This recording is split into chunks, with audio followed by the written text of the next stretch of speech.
Okay, so here we are, guys. We're just mid swirl flap blank. So I've just removed the manifold. It's a little bit trickier than what I thought. Didn't take 5 minutes. Definitely took me at least an hour because I got stuck with, there was a bracket at the back, this one, which was holding it all in. And then there was the pipe, which seemed to be glued to there. So that was another pain in the ass. So that just killed like another 20 minutes trying to do that.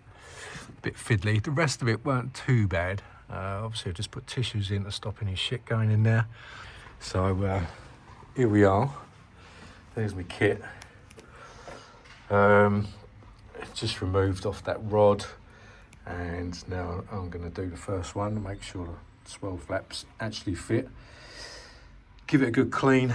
You have to be careful of these because these will fall out, especially if you've lost a seal. The seal seems to hold them in the bottom. So I nearly lost one of them, but saved it. So now, yeah, as I say, just going to check they fit, get them in, clean it all up. And I think I'm going to need a couple of little clips or cable ties because whoever done it before, it's definitely been a change of manifold. They glued that on there, whereas I'm just going to use a cable tie. So yeah, that's where we are at the moment. So there you go, first one removed. Does look pretty bad, and the first one back in place.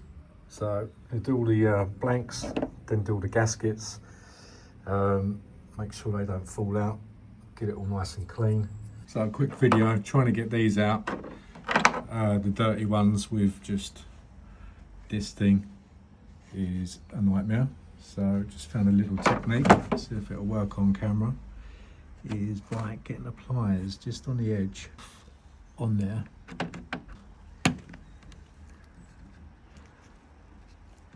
Yeah, I need to gouge it out. Oh, here we go, we got one.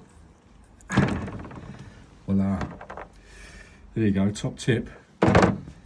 Now I can just give it a clean. And that's how to remove a seal in your manifold. Nice and easy without damaging the plastic.